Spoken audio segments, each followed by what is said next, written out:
Hi guys, it's Jamie here. I'm interrupting my Altered Book and Creator Club videos to do a tribute to Queen Elizabeth II. I'm using the free printable from our Facebook group. You can find that link in the video description. Drop down the menu where it's got further information about the video. I thought I'd very quickly flick through exactly how much you're getting for free, and if you take a look, it is a huge amount of digital papers. Ephemera, I've printed up 2 of those because I do like a photo frame. Some pockets and tags, more papers. It is a big digital kit. Not as big as our Creator Club, but pretty close. Creator Club, you tend to get about 2 of these, plus some bonuses as well, which we drop throughout the month of that Creator Club. And of course the videos and the live events, etc. So that's everything. I've also got some black 12 by 12 here, cardstock, cutting across here. And this will be base pages, and these extra bits here will be used for flips and tucks and pockets and things like that. I don't know about anybody else, but my cutting ability is not that good. I'm going to stitch the pages together and then re-trim round those edges. To stitch them together, I'm going to go with the halfway point being 3 inches, a stitch at 1, the stitch at 5. A 3-hole pamphlet stitch. I'm going to try and manually put these holes into the spine. Use an old book to lean into to make those holes. I have some black wax thread. I'll do about 3 lengths. The needle has a large eye. The way I do this is to go through the middle. I always go up through the bottom, but it doesn't really matter which way you go. And then down through the top hole. I will go up through the middle.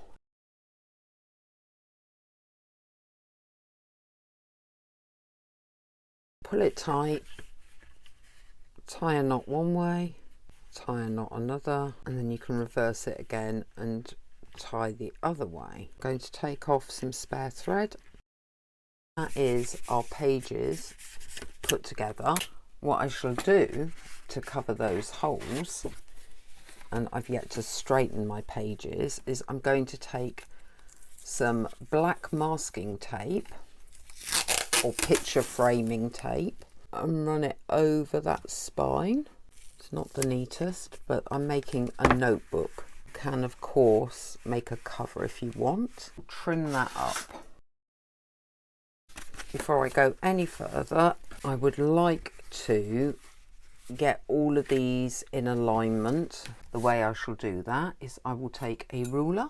I will go with a mark that is inside of the shortest page. I think it's straight. I'll hold on to it and very gently just keep going across all of these. As ones come away, you can get them out of your way.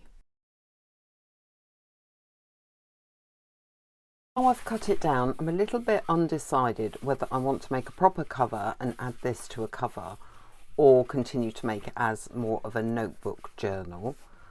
What I'll do is I'll start decorating it as though we're not adding a cover. If we weren't adding a cover, this would be the front page, so I'll leave that, and I'll leave the facing page, and this will be the first page that I start with. First thing I want to do is use one of the papers to cut a base for matting and layering. Having cut a base paper that is going to leave a small border, I also want this page to have a flip on it. I will do a flip from this edge. Therefore, I need to cut a piece of black that is going to be smaller than here, because when we put a flip in, we can put it so that it goes under there and you cannot see where the flip joins the page. Here I've already cut a piece that's smaller. I want to make a margin. I will line that up on my board, get a ruler, line that up on the next mark across, get something that will make a crease, for example this, and run that along the ruler edge, which will then give me a bend. I will simply snip off the corners,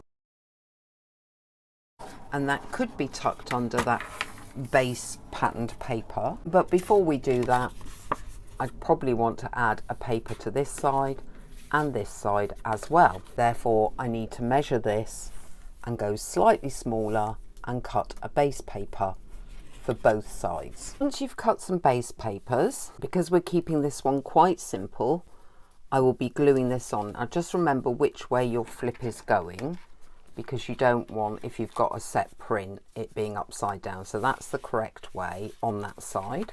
Because this is quite dark and couldn't be written on, I'm going to collage using some of the ephemera. I like doing something I called slipped photo frame, which means that we will be putting this at an angle and then cutting that frame to fit, so you see the background as though the photo has fallen down in the frame. The rest of the pieces for the collage that I've pulled out are some postage stamps from my postage stamp video.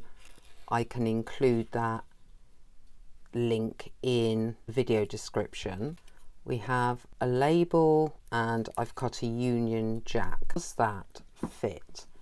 It would, but I think we need another colour behind the Queen to make that fit, because this is very colourful in comparison to everything else. I've pulled out a couple more bits of ephemera. I found this large rose that I've obviously used elsewhere because it's partly cut off in different places, and thought that could go there, like right up to that border. Then we could have the Queen's photo. We want to layer things, so we might want to do the Queen's photo like that, so we're getting different heights everywhere. Now we have some space at the bottom here for our other bits of ephemera, and it is merely a question of what do you want to do down here. We've got the big stamp which has a different edging and a different border. Bring it down to a label in that corner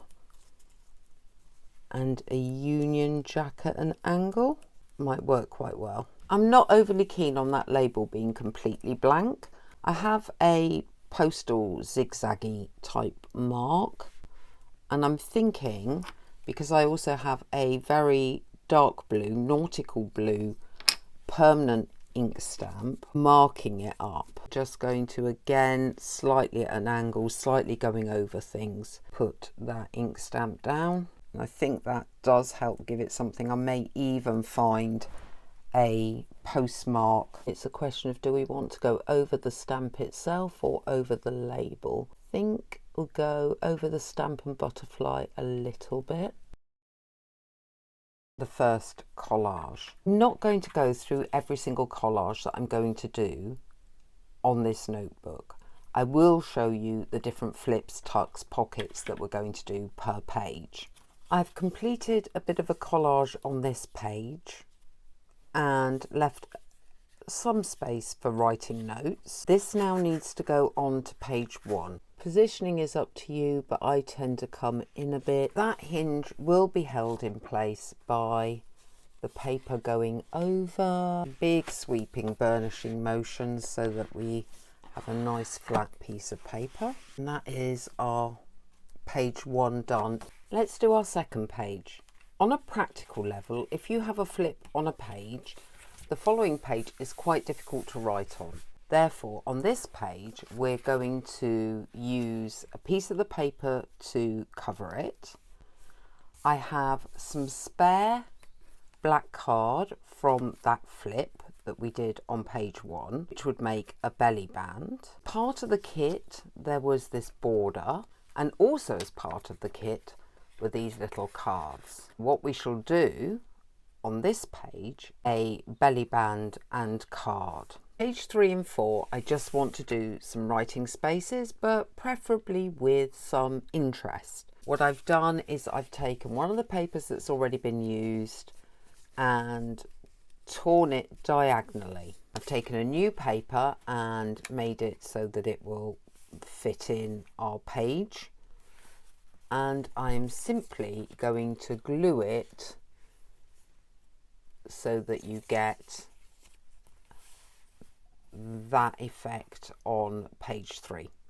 I may actually edge around here with some ink. I do have a Memento grey. I shall stick this one together. Nice simple page. On the next page I've cut a piece to fit 3/4 and I have a small offcut from a previous page. We'll put those down. For a bit of page decoration on here, I've punched out a 1-inch square from some spare paper and got one of my fussy cut flowers. I will do something along those lines, maybe at an angle, pop that down the bottom, and then you've still got all this writing space. I think it's time to do an interesting page again. This time we'll do a flip that way and maybe even a pocket underneath that flip. For the top of our flip, I've cut out one of the frames and a photograph. See, cut flowers from the printable. When this flips up, we could put a journaling space. The piece of paper that you can write on actually says about post office. Then we have a stamp from the Ephemera, a label and a butterfly, and I'm going to put those onto the base. To add a very, very small personal touch to this, we have a stamp that says first class. That is our flip for the page done. With our side flip, we want to put this down first. Cutting away some of the offcut to fit, we can make that into a pocket by running the glue very thinly down the edges. We have a slightly awkward join. We'll want to run something along that edge that could go over that bit and wrap around. A little something up here. I have that. I'll cut that out and try that. I've added the decoration to this top corner, and then I felt the pocket was a little boring, so I have added a photo in a frame to that corner to create the diagonal. I've also used one of the tags from the kit, backed it with some spare paper and then edged it in the Memento grey, and that will sit in there. That's page 5 completed. Thank you for joining me. If you have enjoyed this video or any of the videos on the channel, please subscribe and hit the notification bell, and then do all the lovely YouTubey things like share, comment. Don't forget details of Creator Club, Facebook group, the free printables are in the video description. I will see you next time.